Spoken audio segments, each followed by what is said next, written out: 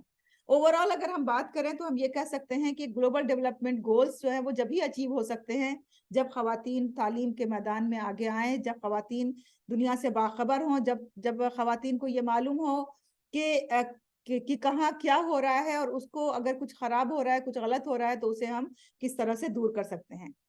آخر میں یہ بات کرنا چاہتی ہوں کہ جب ایک خاتون اس دنیا میں اسی طرح رہتی ہیں جیسے کہ ایک مرد رہتے ہیں، اور وہ تمام فوائد حاصل کرتی ہیں، نیچر سے لطف اندوز ہوتی ہیں، یہاں جو سائنٹیفک ایڈوانسمنٹ ہے ان کا فائدہ اٹھاتی ہیں، تو جس طرح سے مرد سسٹینیبل ڈیولپمنٹ کے لیے کام کر رہے ہیں، خواتین کیوں نہیں کر سکتی ہیں؟ کیونکہ جب دونوں ایکول ہیں اپنے ایگزسٹنس میں، دونوں ایکول ہیں جو دنیا میں فائدہ اٹھانے میں، جو دونوں ایکول ہیں اگر اس زندگی میں زندگی گزارنے میں، اس دنیا پہ زندگی گزارنے میں، تو پھر وہ اپنے کنٹریبیوشن میں الگ الگ کیوں ہو جاتے ہیں؟ کیونکہ بیسیکلی خواتین کو یہ سمجھایا جاتا ہے کہ وہ صرف اپنی فیملی کی ذمہ دار ہیں، اپنے گھر کی ذمہ دار ہیں، اپنے کچن کی ذمہ دار ہیں، اور اس وجہ سے ان کا ذہن اس طرف نہیں جاتا ہے کہ گھر کے باہر بھی اور بھی گھر ہیں، گھر کے باہر بھی دنیا ہے، گھر کے باہر بھی ایک ورلڈ ہے، گھر کے باہر بھی ایک یونیورس ہے جس کا وہ ایک حصہ ہے اور جس میں کنٹریبیوشن دینا ان کا فرض ہے۔ یہی وجہ ہے کہ وہ اپنے فرض کے دائرے سے اس کو دور رکھتے ہوئے اس میں وہ کنٹریبیوشن نہیں دے پاتی ہیں۔ یہ صرف تعلیم کی کمی اور صحیح تعلیم کی کمی ہے، کیونکہ تعلیم ہو سکتا ہے بہت سی تعلیم یافتہ خواتین کو بھی اس بات کا احساس نہ ہو یا انہیں نہ دلایا جائے کہ ان کا کنٹریبیوشن کیوں ضروری ہے۔ تو آئیے ہم سب مل کر یہ عہد کریں کہ خواتین کو نہ صرف یہ کہ تعلیم یافتہ بنائیں گے، بلکہ ان کو تعلیم کے صحیح مقصد سے آگاہ کرتے ہوئے جو سسٹینیبل ڈیولپمنٹ گولز ہیں ان کو اچیو کرنے میں اس کا کیا کنٹریبیوشن ہونا چاہیے، وہ کس طرح آگے بڑھ سکتی ہیں، اس کے لیے بھی ہمیں انہیں حوصلہ دلانے کی ضرورت ہے۔ یقین جانیے اگر خواتین کی انگلی پکڑی جاتی ہے تو خواتین اسے بخوبی نہ صرف یہ کہ چلنا سیکھتی ہیں، بلکہ وہ دوڑنا، بھاگنا اور اپنی کیپیسٹی سے بڑھ کے کام کرنا جانتی ہیں۔ اسی لیے ان کو صرف مواقع دینے کی ضرورت ہے، اور یہاں پہ ضرورت ہے ہمارے مرد حضرات کو یہ بات سمجھنے کی کہ وہ اپنی خواتین کو مقام دیں، تعلیم دیں، اپنی خواتین کو حوصلہ دیں اور انہیں اس دنیا میں کنٹریبیوشن کے لیے تیار کریں۔ انہی باتوں کے ساتھ میں آپ سب سے اجازت چاہتی ہوں۔ اگر ہم تاریخ کے حوالے سے بات کریں، جاتے جاتے میں آپ کو بتا دوں کہ اگر ہم اسلامی ہسٹری کے حوالے سے بات کریں تو ہماری صحابیات نے ایسے نمونے ہمارے سامنے پیش کیے ہیں جن سے ہم بخوبی یہ نصیحت لے سکتے ہیں کہ ہماری جو صحابیات تھیں وہ بہت ہی کامیاب بزنس وومن تھیں، وہ بہت ہی کامیاب انٹرپرینر تھیں، وہ بہت ہی کامیاب اسکالر تھیں، وہ ایک جج تھیں، وہ پولیٹیکل انوالومنٹ بھی ان کا تھا، وہ ایک لیڈر کا بھی رول ادا کرتی تھیں، وہ میڈیسن کے میدان میں بھی تھی۔ یہاں ہم نے دو مثالیں آپ کے سامنے پیش کی ہیں، حضرت خدیجہ بنت خویلد رضی اللہ عنہا کی اور حضرت عائشہ رضی اللہ عنہا کی۔ یہ دو مثالیں ہمارے لیے کافی ہیں ہم کو یہ سمجھانے کے لیے کہ کس طرح سے انہوں نے اپنی کمیونٹی کے اندر اپنا کنٹریبیوشن دیا اور اپنے وجود کو انہوں نے منوایا کہ وہ بھی اپنا وجود رکھتی ہیں۔ اس دنیا میں خواتین بھی اتنا ہی وجود رکھتی ہیں جتنا کہ مرد حضرات رکھتے ہیں۔ تو جب ہمارے سامنے یہ مثالیں موجود ہیں تو ہمیں کس نے روکا ہے کہ ہم آگے بڑھیں؟ ہمیں کس نے روکا ہے کہ ہم اپنا کنٹریبیوشن نہ دیں؟ ہمیں کس نے روکا ہے کہ ہم یہاں پہ اپنے اس دنیا کو ایک خوبصورت دنیا بنانے کے لیے اپنا کنٹریبیوشن نہ دیں؟ جب ہم ایک گھر کو خوبصورت بنا سکتے ہیں، جب ہم ایک گھر کو جنت نشاں بنا سکتے ہیں، تو یقین جانیے ہم اس دنیا کو بھی جنت نشاں بنا سکتے ہیں۔ Thank you very much. Let's educate women to empower the world. This is very true. And if you have any questions, you can contact me on the given numbers. Thank you very much. May God bless you.